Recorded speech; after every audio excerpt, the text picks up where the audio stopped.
You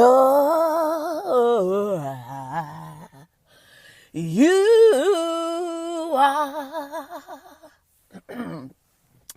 you are once. No, wait, is that you're once, twice, 3 times a lady. Ah, ah. And I love you. You're once, twice, 3 times a lady.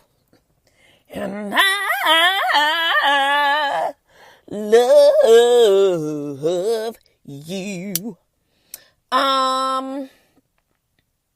Yeah, what's going on, folks? You know what it is, nigga. You know what it is. You know what set this is, nigga. Shit. The fuck? Oh, my God. All right. A Seat at the Table podcast. La-da-da-da-da. All right, you guys. We are at the home stretch. It's not like we're at the home stretch of life. So, like, everyone relax. All right?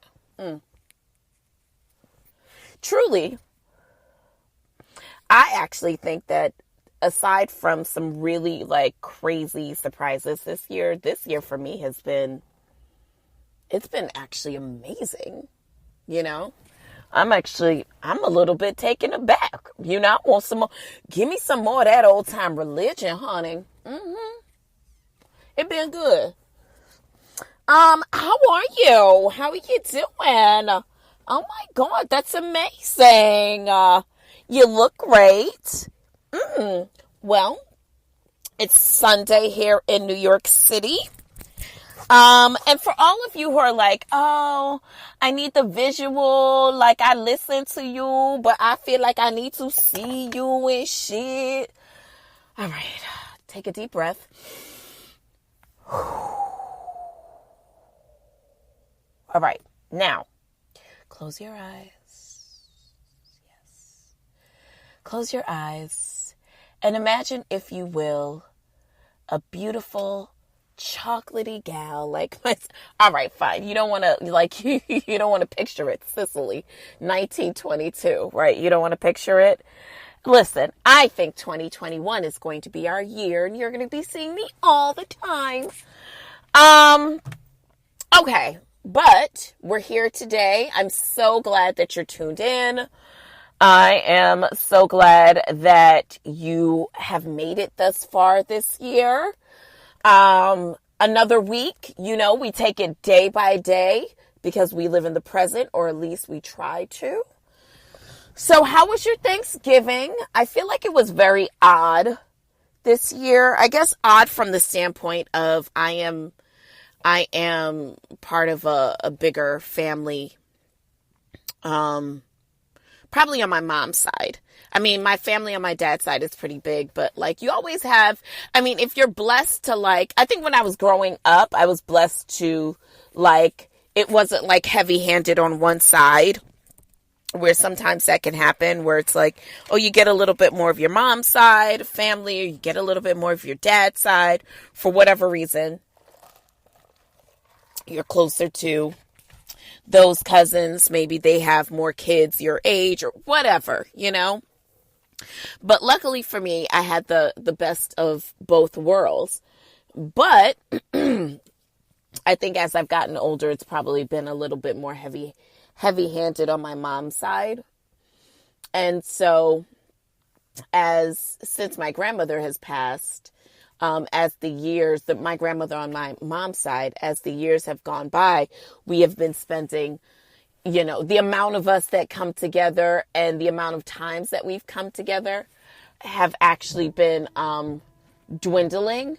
And this was one of the first years that like Thanksgiving, and it was like my mom and my aunt, like my brother, my nephew, and that was it. It wasn't like a bunch of us like there usually is, my uncle and his kids, my sister and her kids, you know, anyone that comes through, you know, because why not? None of that this year. But I know a lot of you still, even, I think it's odd because some people actually said, oh, I'm going to stay away from my family this year because of the COVID and blah, blah, blah, whatever. And made the decision to do that. However, got with a bunch of their friends for Thanksgiving, which is like, all right. I guess if you've been quarantining with these people, then it totally makes sense for you guys to just ride out the rest of the year and the holidays together. But, I mean, let's call a spade a spade. A lot of you didn't even want to go home to your family. So, but yeah, nonetheless, really a quiet and different kind of holiday, but good nonetheless. Had food, not the traditional, like not as much of the traditional, but still had food. And you know that it isn't the same Thanksgiving because by yesterday I was eating something different. Like it was a done bun. So, okay. I didn't want to start out like this because I feel like I'm going to be judged. Okay. So, there I am. Minding my business in my place yesterday, in my apartment yesterday morning. Smoking a little something, having my coffee just before I go change and go to the gym. All right. Don't ask any questions. Just follow along. So anyways, it's like 8 something in the morning. And I get a text message from a ghost from, Tinder Past. And this ghost is a ghost that I got this Casper is a Casper that I got a little friendly with. Okay. But nothing with any duration because, like, he wasn't my type of hype, wasn't my thing. So he texts me and I'm like, oh, let me find out you want a little, you trying to check up on the kids, you hear me? It's 8 something in the morning. And, we exchange cordialities, and then he's like, well, are you single now? And I'm like, shit, fuck yeah, as a dollar bill, nigga, pay out. And we'll get to that later. More news at 4. So then this man is like, well, do you feel like having some fun? And so I'm like, my horoscope did say today was going to be a fun day. I don't know what you got in mind. Well, you got in mind, mijo. So then, he kind of beats around the bush, so to speak, a little bit. And no pun intended. And so then he basically asked me for a threesome. And I'm like, now, first of all, this man has asked me for one before and I have declined. Now, I'm not here to shit on the threesome community. I'm not here to do that.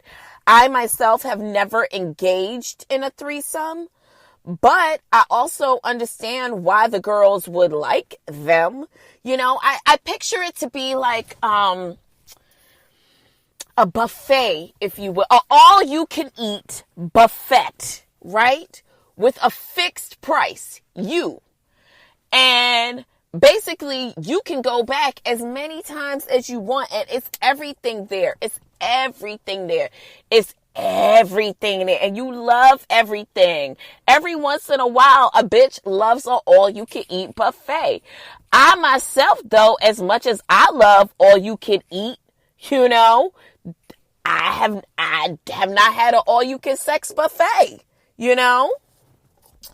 So he's like, live a little, da-da-da. And I'm like, I after a while of me, kind of saying, no, thank you. I kind of just ignored the conversation, but he's not the only person to have asked me for a threesome yesterday. So I want to know, you guys, like, what is happening out here? Are you guys just like, are we just going to are we just going to Pound Town out there? Like, The Guardian did an article this February about the hype around threesomes. And apparently they are the most common sexual fantasy among Americans, according to a survey carried out by the Kinsey Institute. A Kinsey sex researcher, Dr. Justin LeMiller, did the research. Okay, he has the facts, kids. And he did a highly diverse age sample from 18 to 87, and 95% of men and 87% of women said they had fantasized about sex with multiple partners. Now, for those of you who think gospel music has gone too far, right? And you have gotten into a threesome, raise your hand. I see you. Okay, I see you, I see you, I see you. Okay. Now, don't be shamed. Don't be shamed. Just because I haven't, because I see some people. What's still, all right, before we get into what's still the shame around threesomes? Like, why are we still, because to me, what I feel like, shout out to everyone who is the age, I would say between 19 and I would say 19 to 30. Everyone who is 19 to 30, I think that there is a sexual fluidity and a sexual freedom around that age group that some of my 30 to 40 somethings don't seem to have. And if they do, it feels very closeted and it feels very much shrouded in shame. And we all know that there's a difference between shame versus guilt. Guilt is that you're doing something wrong. Shame is that you are wrong. You know what I mean? And I still feel like in the world that we live in today, that there is still a little bit of judgy-wudginess around people and the sexual fantasies and their sexual proclivities. And I don't understand why, for me, at least, I don't, listen, I think especially if you choose to exist in a very straightforward, non-monogamous relationship. So if you are, I don't know, I think that a lot of our judgment around threesomes is very much shrouded in monogamy, right? And we understand that even our political system rewards with legal and cultural benefits marriage that isn't given to non-monogamy. You know what I mean? Like the benefits of being in a marriage, much less, is legally and culturally beneficial versus someone who is in non-monogamy. You know, for me at least, I've never seen non-monogamy as something that should, well, no, I'm going to take that back. There was definitely a time where I felt like if you were non-monogamous, especially if you were in a relationship, you were a cheater, pumpkin eater, right? And I have learned that a lot of people in their relationships choose non-monogamy, you know, and I think that it's your relationship to do with whatever you want. You know, I think that there are, and this is for me, I'm just talking about myself now. Okay. I think for me, if I were going to be in a relationship with someone and be okay with it being non-monogamous, it is probably a relationship that I would have to have been in for a long period of time where there is extreme trust and communication, or someone that, like, I don't really give a fuck about truly. I feel like that's the extreme. Like, I would consider it on either one of those of those situations. Either we are together for a long time, we have